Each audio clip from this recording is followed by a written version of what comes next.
Welcome back to Peachy's place. My name is Peachy and this is my place. Right then, good evening folks, and welcome back to Peachy's place. If you're new to the channel, welcome for the first time. This is going to be the first in a series of road safety vlogs that I'm planning on doing. And because it's the winter time at the moment, this is the time of year when most people put their bikes away for the winter. These are what we call fair weather riders. But there are still some who ride in the winter. There are some who perhaps have been riding for a while, having started in the summer, and aren't used to riding in wet weather conditions. Now, I'm by no means an expert on the subject. I've just got my own personal experience. I've got no documentation or paperwork, so don't take what I say as God. But here's a few tips that I'd like to share for the benefit of fairly new or inexperienced riders,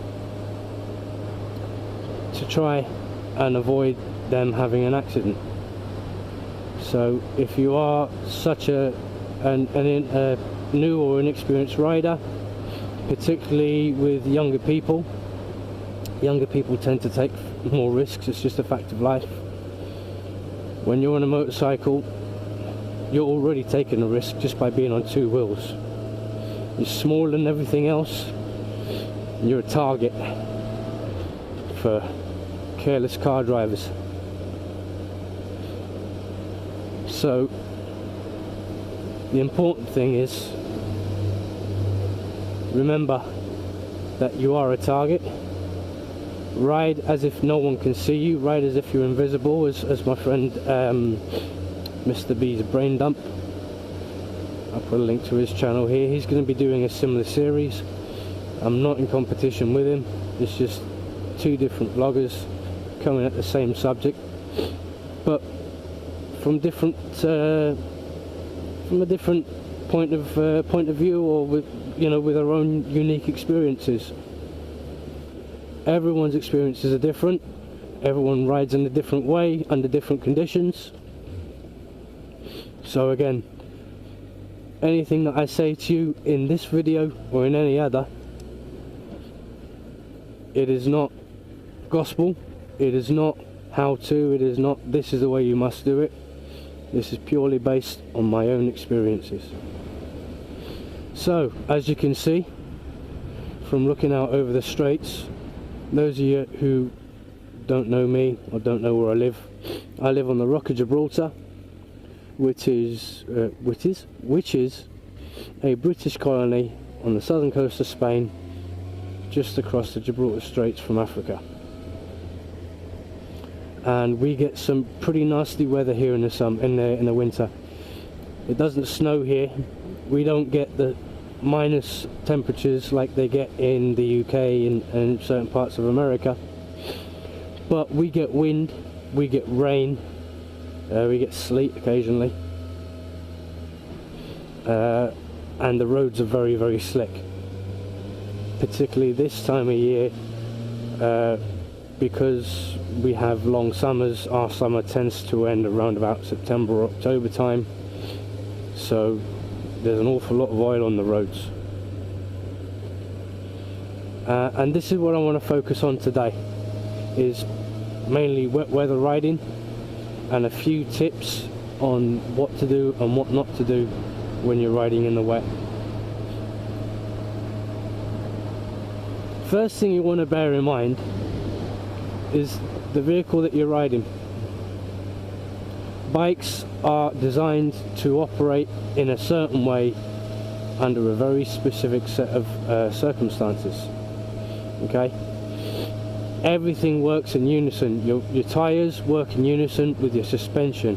Your suspension works in unison with I don't know, the steering, handling, braking, everything. It's a complete package. much more so on a motorcycle than it is in a car. Okay, although yeah, in a car it's still a package as well. It's much more noticeable on a motorcycle. So from everything from braking, accelerating, it's a lot more important to keep track of on a motorbike, because there's an awful lot more that can go wrong if you don't pay attention. First of all, tyres operate best under a certain temperature. What that temperature is depends largely on the tyres that you're running. Okay, you see the MotoGP or the World Superbikes or any form of bike racing, when the bikes are in the pits, they've always got the tyre warmers on. This is to heat up the tyres before the bikes go out and start leaning over into the bends. Now, even so, there's still been some very nasty accidents in the MotoGP where riders have taken bends too fast, too tight, and the tyres haven't been sufficiently warmed up. Just look at Rossi's accident, the one which nearly cost him his career. So the first thing you need to be aware of on wet weather riding is everyone loves to hit the twisties. We all do. We all love to hit the twisties, and this road in particular is a nice one for it. But I've been out for about 5 minutes and my tyres aren't warmed up enough yet. The roads are wet, they're greasy, and all of that contributes to bad traction. Traction control on a motorcycle is paramount. If you don't have traction, if you don't have good traction, you will come off. If you come off, well, we have a saying here on the rock, poopa. You're going to do a poopa. Yeah, you're going to hurt yourself. So if you're going to go on any kind of ride for fun, if you're going to be hitting the twisties, if you're going to want to be getting the bike down into the bends and all the rest of it, you need to be aware of that. You need to be aware of your bike's limitations. You need to be aware of the heat of your tyres. You need to be aware of the grip on the road surface. Now, it's not raining at the moment, but it has been raining on and off all day, so the road is still very wet. Fortunately or unfortunately, depending on how you're looking at it, the wind has died down. We had some crazy, something like 30 km/h winds earlier today, which 30 km/h is when you're going into the wind at 40 km/h and it's coming back at you at 30. That's a heck of a lot of force that's impacting on you and your motorcycle. So what I'm doing now is I'm heading over to our runway, because it's a big open area of road, and that is probably the windiest spot in Jib, and that's another part of what I wanted to talk about today. So back to the wet weather riding, back to your tyres and traction and grip. You don't want to be leaning the bike over too much. Be aware of your contact patches. If you're not sure what I mean about by contact patches, there's plenty of videos on YouTube. I can recommend one in particular, and I'll put a link to that video in the description below. So check that video out so that you understand what I mean by contact patches. As you're leaning the bike over, your contact patch becomes smaller, which basically, in a nutshell, what that basically means is the amount of surface area on your tyre which is in contact with the road. Now, in dry conditions, when the tarmac is hot and the tyres are hot and they're sticky, you've got a lot more grip and you can still slide out. But on a wet day, when the tyres are cold, the last thing you want to be doing is leaning the bike right over, because you're increasing the chances of losing traction. Another thing to bear in mind, another factor which affects traction, is acceleration, your throttle. Opening up the throttle too much from a dead stop, or doing this, opening the throttle and closing it quickly, that affects your traction as well.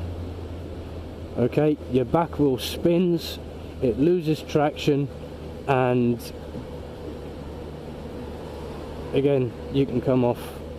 The back wheel will skid around, spinning around behind the bike, and it will slide out from underneath you.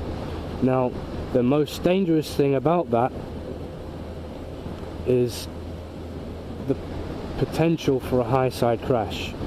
And very basically, high sides and low sides, I mean, high side is a rider's worst nightmare, I think, in my personal opinion. And a high side crash is when the back tyre loses traction and regains it quickly, flipping the rider over the handlebars. That's a high side in a nutshell.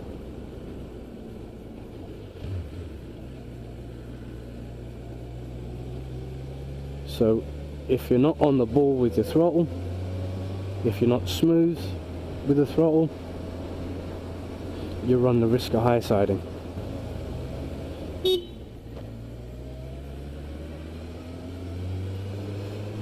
See what I mean about inattentive drivers?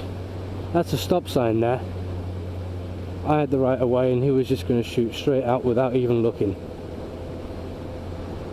That's what I mean about riding like you're invisible, because drivers like that won't see you, and you need to make sure that A, you can be seen, and B, that your own riding is being done in such a way so as you can make up for other people's stupidity.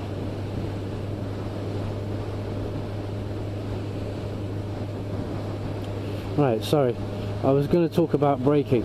Under normal circumstances, by that I mean dry roads, 70 to 80% of your braking is done with the front brake. The reason for this being is that on any bike really, the disc on the front, you've got, most bikes have 2 discs on the front, some have 2 on the back, but very few that I've seen. And even the bikes that only have the 1 disc on the front, that 1 disc will be bigger than the disc on the back, and the bigger the disc, the stronger the braking power.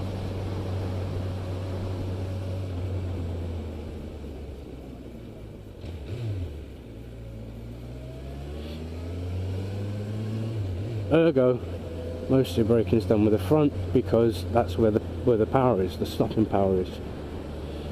Now, under wet conditions, you want to be using your back brake a little bit more, particularly around bends.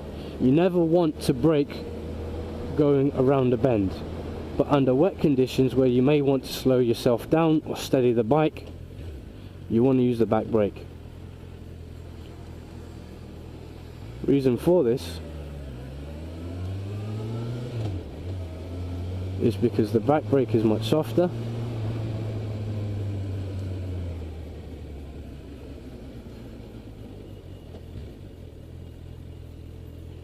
and also the front brakes, pressing the front brakes will cause the bike to lurch forward. I'll demonstrate that for you now. Let's just get off this road because it seems that I'm surrounded by imbeciles at the moment. people parking their cars on a dual carriageway, people pulling out left, right and centre.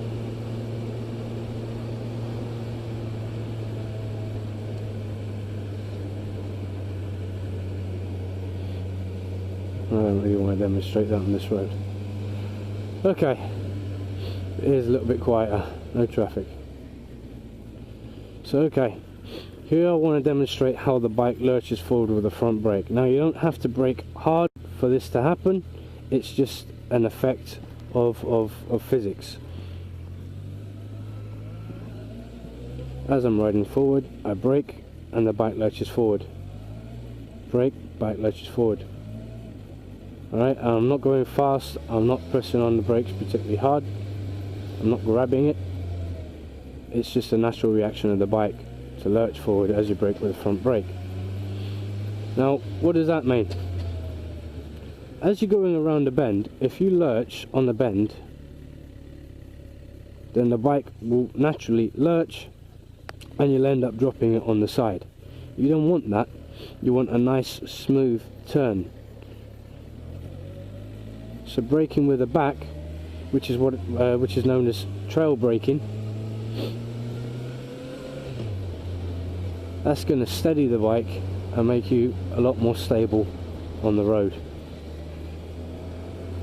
Now that applies to all conditions. You really don't want to be braking, especially with the front, in a turn.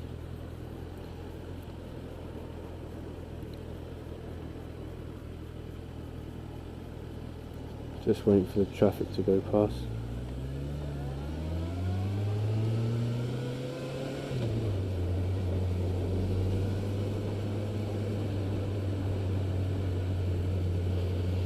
So you really don't want to be braking at all in a turn, but certainly not with the front brake at any time. But if you need to brake, use the back. Going downhill, it's the same thing, particularly when the roads are wet.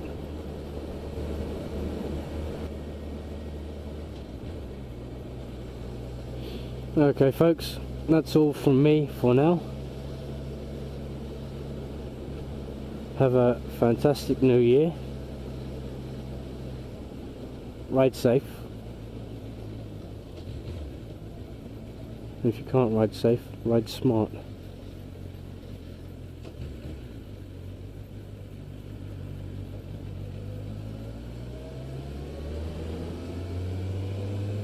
Just remember,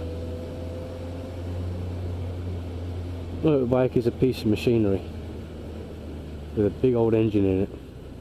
Even these things. People whiz around town on these little moped things like they're nothing, like they're toys. Respect the machine that you're riding. Don't fear it, but respect it. Respect the road, and respect other road users.